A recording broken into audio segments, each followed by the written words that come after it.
नमस्कार, मैं प्रशांत बनाफर, सहायक प्राध्यापक समाजशास्त्र, शासकीय नवीन महाविद्यालय जयजयपुर, जिला जांजगीर चांपा। आज हम एमए सेकंड सेमेस्टर सोशियोलॉजी के अंतर्गत सेकंड पेपर में सेंट्रल टेंडेंसी के अंतर्गत मीन या माध्य का अध्ययन करेंगे। माध्य को समझने से पहले हम ये समझ लेते हैं कि केंद्रीय प्रवृत्ति क्या होती है, अर्थात सेंट्रल टेंडेंसी क्या होती है।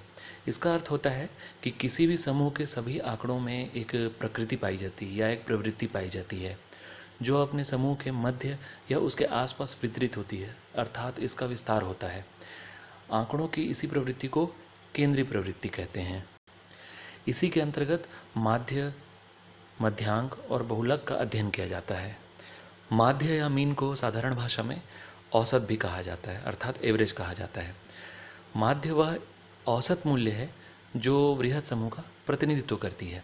जैसे यदि हम किसी कक्षा में 100 छात्र हैं, उनके अंक का हमको यदि पता चल जाता है तो इसे देखकर हम कोई निष्कर्ष नहीं निकाल सकते, लेकिन यदि इसका माध्य या एवरेज हमको मालूम हो तो हम ये पता लगा सकते हैं या हम ये अनुमान लगा सकते हैं कि उस कक्षा के छात्रों का परफॉर्मेंस किसी विषय में कैसा है। यदि हम माध्य के अर्थ की बात करें तो जब कोई भी एक संख्या या राशि किसी समूह या श्रेणी के सभी आंकड़ों का सर्वश्रेष्ठ रूप से प्रतिनिधित्व करती है तो उसे ही माध्य या औसत या एवरेज कहा जाता है, अर्थात उस समूह का सही प्रतिनिधित्व करने वाली, अर्थात उसके आधार पर हम ये पता लगा सकते हैं कि उस समूह का झुकाव किस ओर है। परिभाषाओं की बात करें तो किंग महोदय ने कहा है, समंकमाला के पदों के जोड़ में उनकी संख्या के द्वारा भाग देने से जो राशि प्राप्त होती है वही माध्य है। वाघ महोदय ने भी ऐसा ही कुछ कहा है, एक माध्य मूल्यों के एक समूह से चुना गया वह मूल्य है जो कि उस समूह का किसी रूप में प्रतिनिधित्व करता है। अर्थात यहाँ ध्यान देने वाली बात यह है कि प्रतिनिधित्व करता है, अर्थात उसके आधार पर हम उस समूह के बारे में कोई निष्कर्ष निकाल सकते हैं। अब यदि हम अच्छे माध्य की विशेषताओं की बात करें तो यह समंक, अर्थात जो हमको समंक श्रेणी प्रदान की गई है, जो आंकड़े प्रदान किए गए हैं उसके सभी मूल्यों पर आधारित होता है, अर्थात सभी मूल्यों को बराबर प्रतिनिधित्व दिया जाता है। इसके द्वारा केंद्रीय प्रवृत्ति को संख्यात्मक रूप में प्रकट किया जा सकता है। इसके अलावा यह निदर्शन या सैंपलिंग या न्यादर्श से बहुत कम प्रभावित होता है। दूसरे शब्दों में हम बोलें तो निदर्शन के दोष माध्य के द्वारा समाप्त किए जा सकते हैं। ये बहुत महत्वपूर्ण विशेषता है जो रिसर्च में बहुत काम आती है। इसके जो प्राप्त परिणाम होते हैं वो अपेक्षाकृत स्थिर होते हैं, मतलब इसमें स्थिरता का गुण पाया जाता है। अन्य किसी विधि से हम यदि परिणाम प्राप्त करते हैं तो वो वेरी होते रहते हैं, मगर इसमें किसी प्रकार की अस्थिरता नहीं पाई जाती। इसके द्वारा इसमें जब माध्य का हम प्रयोग करते हैं तो यह व्यवहारिक होना चाहिए, एप्लीकेबिलिटी इसकी बहुत ज़्यादा होती है, अर्थात आकस्मिक परिवर्तन का प्रभाव इसमें अधिक नहीं होता। यदि आंकड़े में किसी प्रकार का परिवर्तन आता है तो इसके परिणाम में परिवर्तन अपेक्षाकृत कम आता है। यदि हम माध्य के उपयोगिता या लाभ की बात करें तो यह सभी मूल्यों का सही प्रतिनिधित्व करता है, अर्थात जितने भी मूल्य या आंकड़े इसमें शामिल किए गए हैं वह सब का परिणाम इसके उत्तर में होता है। क्योंकि सभी मूल्यों को बराबर महत्व दिया जाता है, अर्थात जो वैल्यूज़ हमको दिए गए हैं उनको बराबर महत्व दिया जाता है, इसलिए पक्षपात की संभावना कम होती है। क्योंकि जैसे हम उस वैल्यू को ऐड करते हैं तो अपने आप हम पक्षपात उसमें नहीं कर पाएंगे। बार बार कैलकुलेशन करने पर भी एक ही प्रकार का परिणाम आता है। यदि आंकड़े वही हों जो हमको पहले दिए गए हैं तो इसके परिणामों में विशेष परिवर्तन नहीं होती है। साथ में यह सरल विधि होने के कारण इसकी गणना सरलता से होती है, क्योंकि हम अपने दैनिक जीवन में भी एवरेज निकालते हैं, औसत निकालते हैं, इसलिए यह काफ़ी सरल विधि है। इसीलिए कहा गया है कि उच्च गणितीय ज्ञान की आवश्यकता नहीं होती है। जैसे हमने पॉइंट नंबर 2 में देखा था कि पक्षपात की संभावना कम होती है, उसी प्रकार यहाँ है, दोनों लगभग एक जैसा ही है कि उत्तर की जांच करना सरल हो जाता है, क्योंकि हमको वह विधि हमको पता है, एवरेज कैसे निकालते हैं ये हमको मालूम है, इसलिए इसकी जांच करना अपेक्षाकृत अन्य विधियों की तुलना में आसान है। साथ ही हम यदि अन्य किसी विधि में ऐसा होता है कि जो समंक के आंकड़े हमको प्राप्त हुए हैं उनको हम एक विशेष क्रम में कई बार हमको रखना पड़ता है, लेकिन यहाँ पर इस प्रकार की कोई समस्या का सामना हमको नहीं करना पड़ता, यह अपेक्षाकृत सरल है। अंत में हम देखें तो दो समंक समूह, यदि हमको दो प्रकार के आंकड़े प्राप्त हुए हैं तो उनकी तुलना करने में ये बहुत सहायक है। दोनों का एवरेज निकालकर हम तत्काल तुलना कर सकते हैं कि कौन किस में परफॉर्मेंस ज़्यादा अच्छी है और किसकी परफॉर्मेंस कम है। किंतु सांख्यिकी की यह विधि माध्य जो है वह दोष रहित नहीं है। इसमें बहुत सारे दोष हैं, जैसे गुणात्मक अध्ययनों में प्रयोग नहीं किया जा सकता, अर्थात हम बुद्धि, लब्धि, रुचि या अन्य किसी भावनाओं की बात करें तो उसके अध्ययन में इसका प्रयोग नहीं किया जा सकता। साथ ही इसके परिणाम में अक्सर ऐसी संख्याएं होती जो पदमाला में स्थित ही नहीं होती, मतलब जो एवरेज आते हैं, यदि अंकों में काफ़ी अंतर है और तो इस स्थिति में जो आंकड़े हमको प्राप्त हुए हैं उसका उत्तर उनसे किसी प्रकार का संबंध नहीं रखता है। इसके साथ साथ अविभाजित वस्तुओं से संबंधित परिणाम भी दशमलव में ही आते हैं, जो हास्यास्पद है। कई बार इसके परिणाम ऐसे आते हैं जैसे 5.5 आदमी, 1.5 विद्यार्थी, तो व्यक्ति को तो विभाजित नहीं किया जा सकता, इसलिए इसके परिणाम कई बार काफ़ी हास्यास्पद होते हैं। इसको बिंदु रेखी प्रदर्शन नहीं किया जा सकता। साथ ही इसकी गणना भले ही हम कहें सरल होती है, लेकिन कई बार इसमें जो बहुत सारी विधियाँ आप देखेंगे तो वो उतनी सरल नहीं जितना समझा जाता है। जो समांक हमको प्राप्त हुए हैं या जो श्रेणियाँ हमको प्राप्त हुई है, यदि संख्याएं बहुत बड़ी या छोटी होती हैं तो जो उत्तर आता है वो छोटी और बड़ी संख्या से कहीं पर भी मैच नहीं करते, अर्थात मिलता नहीं है। इसलिए वास्तविक निष्कर्ष आने में थोड़ी सी समस्या होती है। अब हम माध्य निकालने की कुछ विधियों को देखते हैं। तो सबसे पहली विधि सरल श्रेणी माध्य। इसमें कुछ विद्यार्थियों के प्राप्तांक यहाँ पर दिए गए हैं, 21, 15, 17, 19 और 23। ये प्राप्तांक हमको प्राप्त हुए, किसी भी कक्षा के विद्यार्थियों के ये प्राप्तांक है। यहाँ पर यह सूत्र दिया हुआ है। एम का मतलब होता है माध्य, जो हमको प्राप्त करना है। ये समेशन का चिन्ह है। ये समेशन का मतलब होता है योग। एक्स का मतलब होता है प्राप्तांक, जो प्राप्तांक हमको प्राप्त हुए हैं।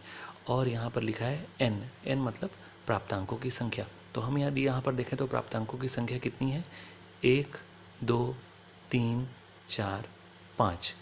ये प्राप्तांकों की संख्या है, उसको एन कहा जाता है। और एक्स क्या है, प्राप्तांक।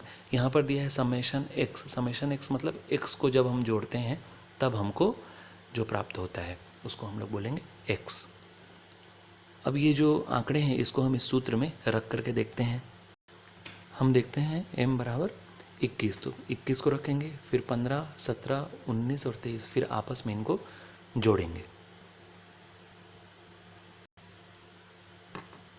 हमने इनको इस तरीके से रख दिया है। अब हम क्या करेंगे, इसके नीचे यहाँ पर क्या है, n हमारा क्या है, प्राप्तांकों की संख्या। वो कितनी है, 1, 2, 3, 4, 5। तो हम यहाँ पर 5 लिख देंगे।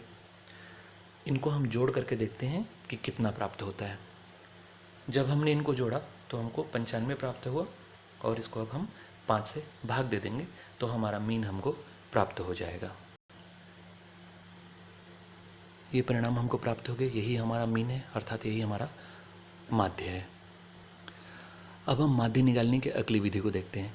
यहाँ पर कॉलम दिया गया है, इस तरफ है प्राप्तांक। किसी कक्षा में विद्यार्थियों को उनको किसी विषय में मिले हुए प्राप्तांक है। दूसरी ओर दी है आवृत्ति, इसको हम f से शो करते हैं, प्राप्तांक को हम x से शो कर रहे हैं। आवृत्ति का मतलब होता है कि कोई एक अंक उस कक्षा में कितने विद्यार्थियों को प्राप्त हुआ है। 28 कितने को प्राप्त हुआ है, एक विद्यार्थी को। 24 कितने विद्यार्थियों को प्राप्त हुआ है, 2 विद्यार्थियों को। 20 5 विद्यार्थियों को। 18 5 विद्यार्थियों को। इस प्रकार इसको आवृत्ति कहा जाता है। जब हम इसको टोटल करते हैं तो ये हमारा n निकल जाता है, जो है 20। अर्थात उस कक्षा में 20 विद्यार्थी हैं जिनका अंक यहाँ पर दिया हुआ है। अब हम इसको कैसे कैलकुलेट करेंगे, तो इसके लिए हमारे पास एक सूत्र है। अब ये सूत्र हमारे सामने m = summation fx upon summation f। अब हमारे पास यहाँ पर n है, किंतु हमारे पास अभी fx आया नहीं। अब हम fx कैसे प्राप्त करेंगे। fx प्राप्त करने के लिए हम क्या करेंगे कि जो प्राप्तांक है उसको हम आवृत्ति के साथ गुणा कर देंगे। जैसे 28 को जब हम 1 के साथ गुणा करते हैं तो यहाँ पर 28 आता है, वैसे ही हम 24 को 2 के साथ गुणा करेंगे तो 48 आता है।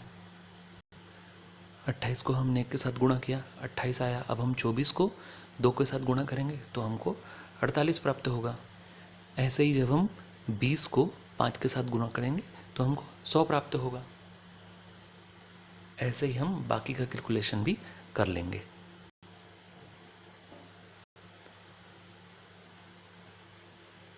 अब जो हमको प्राप्त हुआ है उसको हम जोड़ लेंगे। ये जो हमको प्राप्त हुआ है 356, ये क्या है, समेशन एफ एक्स जो यहाँ पर है, समेशन एफ एक्स हम यहाँ लिखेंगे। एफ एक्स को जब हम जोड़ते हैं तो हमको समेशन एफ एक्स प्राप्त हो जाता है।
अब हम अगली विधि को देते हैं जिसके द्वारा हम मीन निकालेंगे। यहाँ पर आवृत्तियाँ तो आपको मालूम ही हैं। अब यहाँ पर जो चेंज हुआ है वो है क्लास इंटरवल अर्थात वर्ग अंतराल। 100 से 120 के बीच का अंक कितने लोगों को प्राप्त हुआ है? 10 लोगों को प्राप्त हुआ है। 120 से 140 के बीच का अंक 8 लोगों को प्राप्त हुआ है। और हमने यहाँ पर ऑलरेडी n निकाल लिया है अर्थात हमने टोटल फ्रीक्वेंसीज को जोड़ दिया है, तो हमको n पहले से ही प्राप्त हो गया है। अब हमको जो अगली महत्वपूर्ण गणना करनी है वो है मध्यमान। अब हम ये कैसे निकालेंगे? इसको निकालने का तरीका ये है कि जो वर्ग अंतराल है अर्थात 100 और 120 इसको हम जोड़ देंगे। तो जब हम 100 और 120 को जोड़ेंगे तो हमको प्राप्त होता है 220। फिर हम 220 को 2 के साथ भाग दे देंगे तो हमको प्राप्त होता है 110। अर्थात 100 और 120 के मध्य जो अंक आता है वो कौन सा है? 110, वही उसका मध्यमान है। ऐसे ही हम बाकी के साथ भी, बाकी वर्ग अंतरालों के साथ भी ऐसा ही करेंगे। इस प्रकार हमने इसका कैलकुलेशन कर लिया। अब हम देखते हैं किस सूत्र में इसको रखना है, और उसके पहले हम यहाँ पर d निकालेंगे। तो d को निकालने से पहले हम देख लेते हैं कि हमारा सूत्र क्या है। यहाँ पर हमारे लिए अभी a जो है वो नया है। a का मतलब होता है कल्पित मध्यमान अर्थात एज्यूम्ड मीन। अब हम कल्पना कर लेंगे ये हमारा मध्यमान है, इसमें से हम कोई भी एक को कल्पना कर लेंगे कि हमारा मध्यमान कौन सा हो सकता है। तो हमने यहाँ पर कल्पना की कि 170 जो है हमारा कल्पित मध्यमान है। अब हमको यहाँ पर d प्राप्त करना है। हम क्या करेंगे कि जो हमारा कल्पित x है अर्थात इसमें जो अंक दिए हुए हैं उसको हम 170 से, दूसरे शब्दों में कहें तो हम इसको घटाते जाएंगे। जब हम 110 से 170 को घटाएंगे तो हमको माइनस में परिणाम प्राप्त होगा, -60 प्राप्त होगा।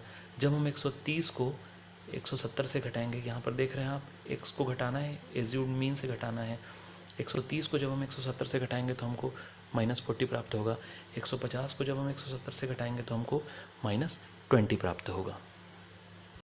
जब हम 170 को 170 के साथ घटाएंगे तो 0 प्राप्त होगा।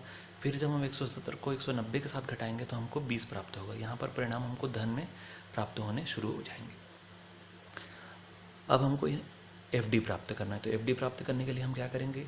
हमको D यहाँ पर प्राप्त हो गया है और F यहाँ पर है आवृत्ति। हम F और D को गुणा कर देंगे। जब हम 10 को 60 के साथ गुणा करेंगे तो हमको यहाँ पर -600 प्राप्त हो जाएगा। ऐसे ही हम बाकी के साथ भी कर लेंगे।